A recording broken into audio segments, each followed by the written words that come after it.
Recebemos no Momento do Agro o secretário de Agricultura Familiar, Silvano do Amaral. Satisfação, muito obrigado por receber a gente de antemão nessa festa maravilhosa, na 53ª Expocasters. Obrigado, Crispim. Eu que agradeço a você, ao seu telespectador, por esse momento, né? Momento que a gente pode ir aqui bater um papo, conversar, falar especialmente das pequenas propriedades, dos pequenos produtores e das propriedades naturalmente administradas pela família. Obrigado aí pelo espaço, pela oportunidade. Deputado, secretário, recentemente 7 meses, né? Eu quero que o senhor fale para a gente um pouquinho, né? 7 meses na secretaria. Qual o tamanho desse desafio, secretária?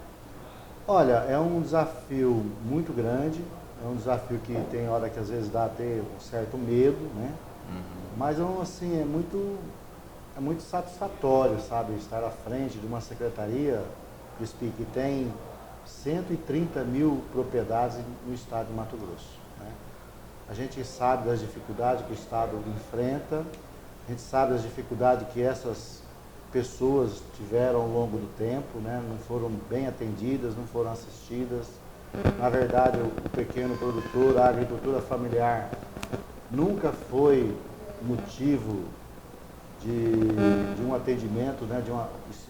de uma valorização dentro dos programas de governo, né? E tanto é que a gente tem grandes dificuldades no CBC. Eu acho que eu ia perguntar, secretário, diante, né, agricultura familiar, pega desde aquele pequenininho que está começando, e muitos deles têm os olhos para o governo, para a secretaria, como um caso de abandono, né, um descaso.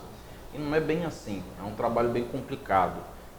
Queria que o senhor falasse um pouquinho disso. Olha, é verdade, mas se você olhar para trás, igual a gente estava falando, os governos que passaram, não estou aqui criticando ninguém, mas o fato é que nunca tiveram uma política de prioridade dentro do próprio governo, dentro dos planos de trabalho, né? Então, e acabou realmente isso acabou tendo dando dificuldade, descaso, essa desconfiança que as pessoas têm.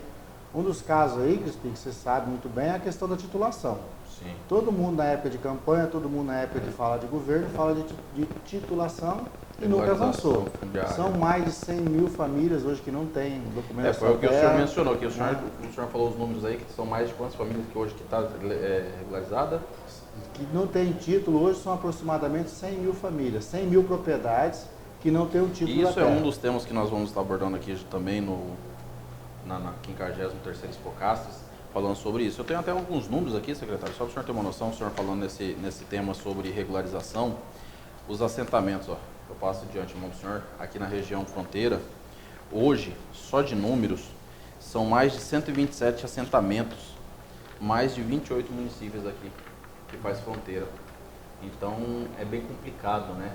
É bom e complicado, porque você pega o documento de uma propriedade hoje, ela é a essência, né, da segurança jurídica, da propriedade, até para as pessoas se sentirem ali donos, né? Então, existem muitas questões que precisam ser resolvidas, inclusive para a alavancagem financeira desse proprietário aqui. Exatamente. E precisa do documento para poder ir no banco buscar recurso subsidiado, né?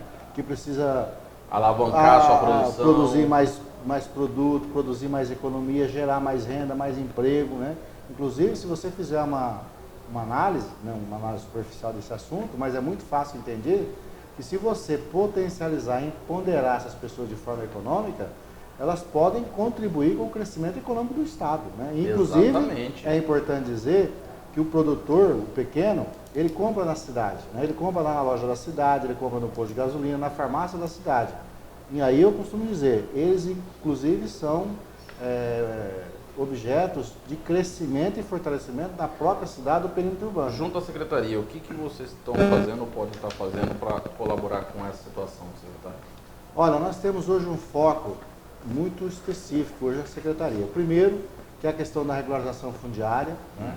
Isso é uma parceria, é um projeto não da Secretaria da Agricultura, mas nós temos interesse e nós temos participado nessa discussão, junto à Casa Civil, que está fazendo todo o processo de contratação, junto à CEPLAG, a Secretaria de Planejamento, que também faz parte, junto à Casa Civil, também do contexto de gestão desse contrato, e também com o Intermate, que é o braço operacional da titulação, da certificação, da análise, enfim, do georreferenciamento e todas as peças técnicas. Esse recurso é um recurso oriundo do programa Terra Limpa, financiado pelo Fundo de Desenvolvimento da Amazônia e do BNDES, são 74 milhões de reais, né? E nesse contexto aí a gente tem a noção, né, e a expectativa que a gente vai poder avançar bastante nesse processo, né? São 65 mil propriedades que serão avaliadas, serão referendadas e serão custeadas com esses recursos para a titulação. Então, esse processo hoje tem prioridade dentro do governo de Mato Grosso. O governador Mauro Mendes tem cobrado praticamente todo dia sobre esse assunto. Inclusive, ontem estivemos no Intermate falando com o presidente Serafim sobre esse assunto, né? Na semana passada estivemos também tocando lá na Casa Civil nesse assunto com a Patrícia. E aí a gente tem ali trabalhado todos os dias nesse assunto que a gente sabe da importância que é a titulação.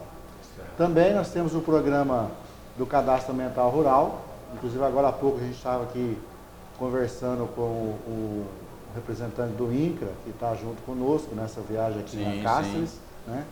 E aí a gente falava sobre esse assunto, que o Cadastro Ambiental Rural também é motivo de dificuldade que os produtores têm, né? Porque ele precisa do título, mas também precisa da sua regularização ambiental. A SEMA, tivemos uma reunião semana passada com os representantes do Cadastro Ambiental Rural, e aí ela nos colocou que esse projeto está em andamento e até final do ano, início do ano que vem, a SEMA deve dar uma celeridade nesse processo todo. Inclusive, Serafim, tem lá agora há pouco, já está contratado, já está funcionando, 50 novos profissionais junto à SEMA para ter uma atenção especial com o Cadastro Ambiental Rural, não só para os pequenos, mas para todos aqueles que precisam, né, que é o do CAR. Essa situação deve ser resolvida aí, eu acho que nos próximos anos que vem, até o final do ano que vem, a gente deve resolver bastante esse assunto. É isso que eu ia falar.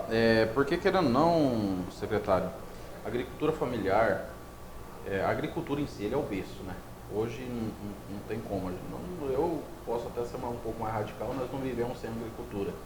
A agricultura é tudo, né? O agro é tudo. Sim, sim. É alimento, é vestes, é roupa. E o pequeno também. O senhor mencionou uma coisa que é muito importante. Esses dados da faixa de fronteira são mais de 127 assentamentos, que o senhor calcula 127 assentamentos sendo regularizados e a economia gerando dentro do município, nessa região, dentro do estado e alavancando. Não, você imagina, o cidadão com o seu documento na sua mão, com a regularização ambiental, porque para buscar recurso de financiamento ele precisa estar ambientalmente legalizado. Aí você imagina o potencial econômico que é essa cidade, especialmente aqui essa região, que tem aqui um berço de assentamento de pequenas propriedades. Vamos ressaltar. Você imagina também o potencial de tudo isso em termos econômicos, né? Aí... E aí o melhor de tudo, Serafim, é a independência da pessoa, a dignidade da pessoa, que precisa menos do poder público, menos da prefeitura lá no posto de saúde, porque ele com dinheiro ele vai lá fazer a sua consulta, menos do cidadão lá pedindo apoio na Secretaria de Assistência Social, né? Então é a liberdade econômica, a dignidade para a pessoa, para a família. Isso é uma visão que nós temos no Mato Grosso, que é um estado que tem mais de 130 mil famílias. Então eu costumo dizer, se nós potencializarmos essas 130 mil famílias com subsídios, com regularização fundiária, ambiental, eles vão contribuir não só de sair de uma classe baixa para uma classe média, né? Então vai haver uma evolução social, mas acima de tudo eles vão ter também uma contribuição econômica para o Estado. E a partir da hora que ele tem dinheiro para comprar na farmácia, no posto de gasolina, na loja, na agropecuária da cidade, economicamente ela acaba contribuindo também da mesma forma que contribui hoje o agro, né, que é o grande negócio do Estado de Mato Grosso. Secretário, ressaltando que o programa Bate-Papo com o Crispim Neto, ele recentemente fez um bate-papo junto no Sebrae, especificando uma coisa que ela, querendo ou não, atinge diretamente isso, que Cáceres recentemente recebeu o título de Cidade Gêmeas, junto com a São Matias, que vai ser uma zona franca, certo? E isso, querendo ou não, impactou muito, porque sendo uma cidade gêmeas, uma zona franca, com livre acesso, com impostos mais baratos, esses produtores tendo essa regularidade, olha o crescimento que aquece.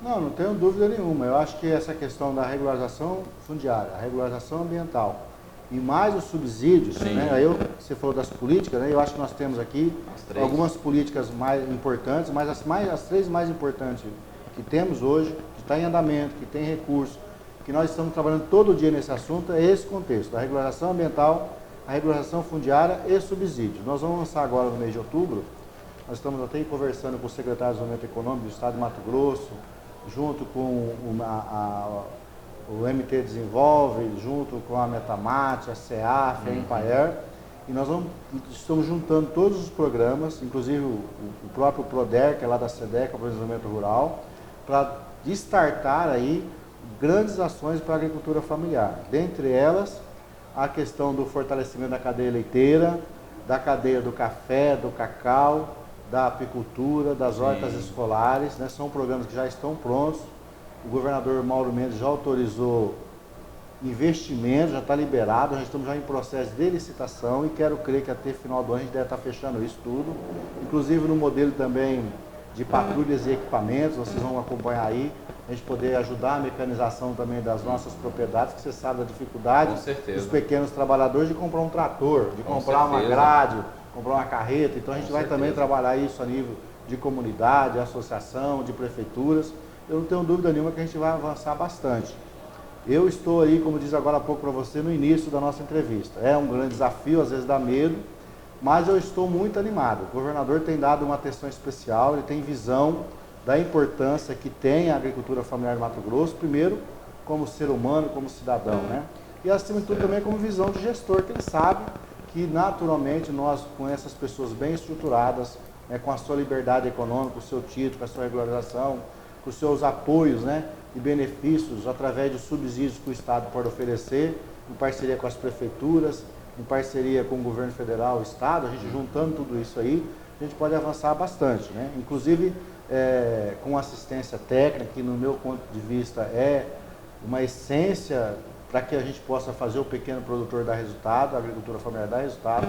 Precisa de assistência técnica, precisa de orientação, porque nós temos aí, tecnicamente, uma agricultura familiar de pessoas de uma certa idade, já de uma idade avançada. E muitas vezes a transferência de conhecimento, a transferência de aprendizado, né, a capacitação, né, a orientação ainda não chegou nessas pessoas. Então nós precisamos avançar bastante também na assistência técnica e eu não tenho dúvida nenhuma que ao final do governo Mauro Mendes a gente vai ter uma agricultura familiar diferente aí do que a gente pegou. O senhor falando em investimento, isso está nítido, né? A gente estava conversando nos bastidores, tem novidades por aí também sobre o melhoramento genético, né? Recentemente, fala um pouquinho para a gente, vai vir uma novidade por aí? A novidade que nós temos hoje é a transferência de embrião, né? Nós temos hoje aí de forma convencional hoje a cobertura desses animais, dessas vacas por touros, né? Que é o modelo tradicional. E também aí a maior tecnologia que nós temos aí de forma já que todo mundo conhece é o sêmen, né? Certo. Só que a gente, se você ter uma ideia, se você pegar um produtor hoje que tem um animal de uma qualidade não muito boa geneticamente falando, e você fazer uma cobertura de touro, depois aquela bezerra tem que ser feita a cobertura novamente, aí tem que ser um outro touro. No mesmo caso o sêmen, você põe um sêmen de alta genética de touro, uma vaca que não tem uma qualidade genética boa, depois aquela bezerra tem que ser inseminada novamente. Então você tem aí uma cadeia de mais ou menos 10 anos para que você possa ter realmente um plantel regional de forma satisfatória, e realmente produzindo, né, com qualidade. E isso, 10 anos, se haver aí um acompanhamento, de cada cria, né, de cada cria e repetindo. Então isso aí normalmente acaba se perdendo no meio do caminho. Sim. E tal. Então qual que é a novidade? A novidade é a gente colocar agora, já de imediato, o Estado, o governador Mauro Mendes já autorizou, né, a gente fazer esse assunto, já apresentamos a ele, já aprovou. Nós já estamos, inclusive, em fase de processo estatório. É isso que eu ia falar. Então, né? Já abriu o processo? Já está o processo estatório dentro de poucos dias, vocês vão ver aí nos editais, publicando, né? Então, o Estado vai fazer um programa de transferência de embrião, vai pagar por prenhez positivo, ou seja, vai pagar somente aquele animal que estiver certificado, que tiver prenho, né? E todo esse processo de sondagem, de exames, de vacinas, de acompanhamento do animal será feito por essa empresa, a própria transferência. E aí qual que é a vantagem? A vantagem é que na transferência do embrião, ele dando certo, né? Ao final de 9 meses você tem já junto daquela vaca, como diz o nosso amigo lá da roça, lá no pé da vaca. No pé da vaca. Um bezerro 100% com genética 100%. Então você não precisa levar 10 anos otimizar para muitas você coisas, né? transferir esse embrião, porque você pega um embrião hoje que é a composição... Otimizamos praticamente 90% do tempo. Exatamente, né? Você pega um embrião hoje que é a composição de um sêmen de alta genética no todo, junto com os ossos de uma boa vaca, então nós vamos ter um embrião pronto. Então a vaca só vai emprestar a barriga. Então ela, independente da qualidade dela, dependendo da genética dela, nós vamos ter a garantia de ter no pé da vaca, como diz o nosso colega lá de qualidade. Um bezerro de qualidade. Então isso é um grande avanço. Nós estamos falando aí de antecipar 10 anos essa cadeia leiteira. Né? Acelerar bastante o acelerar processo. Bastante. Então, quer dizer, se nós vamos ter daqui 10 anos, num contexto de sêmen que tem que ser uma sequência, que é difícil você manter um projeto de 10 anos sendo feito, porque ele acaba mudando o governo, acaba mudando, né? Isso, aquilo acaba com falta de recursos no meio do caminho, né? Então acaba tendo dificuldade. Mas num contexto bom, 10 anos. E no contexto atual de transferência de embrião, o Estado, junto com as cooperativas, junto com as prefeituras, junto com a Empaer, junto com as indústrias de leite, nós vamos fazer uma relação aí, onde o Estado possa entrar com a participação e esses outros atores, né? Cooperativas, indústrias de leite também possam entrar também com a sua participação, o próprio produtor também possa entrar com a sua participação, e a gente tem um plantel aí bem valoroso, um plantel de uma quantidade boa, imensa à disposição. Uma notícia maravilhosa, secretário. Secretário, o nosso tempo é um pouco curto, televisão. Agradeço suas palavras, desejo sorte, né? Está começando aí. Ótimo trabalho já, diga-se de passagem, está fazendo, como o senhor fez um ótimo trabalho nos mandatos como deputado. Parabéns. O momento do agro fica por aqui. Quero que o senhor ressalte, as pessoas que estão em casa, um pouquinho do nosso bate-papo, e quero que o senhor nos atenda daqui a uns 2, 3 meses para estar ressaltando novamente esses assuntos que nós tocamos aqui e assuntos novos que eu tenho certeza que vai vir através do telefone da produção, que o pessoal sempre manda para esclarecer. Obrigado, Crispim. Foi um prazer estar aqui com você, com os seus telespectadores. Obrigado pelo espaço. E pode ter certeza, viu, Crispim? Eu acho que bem antes de 3 meses aí, acredito que a gente vai ter uma novidade assim na prática. Muitas vezes as pessoas estão com uma certa dificuldade da crença, né? Porque vê muita falação, muito lançamento de programa e tal, e esse benefício não chega lá na propriedade, né? Então eu quero crer que a gente vai poder transformar isso em realidade, né?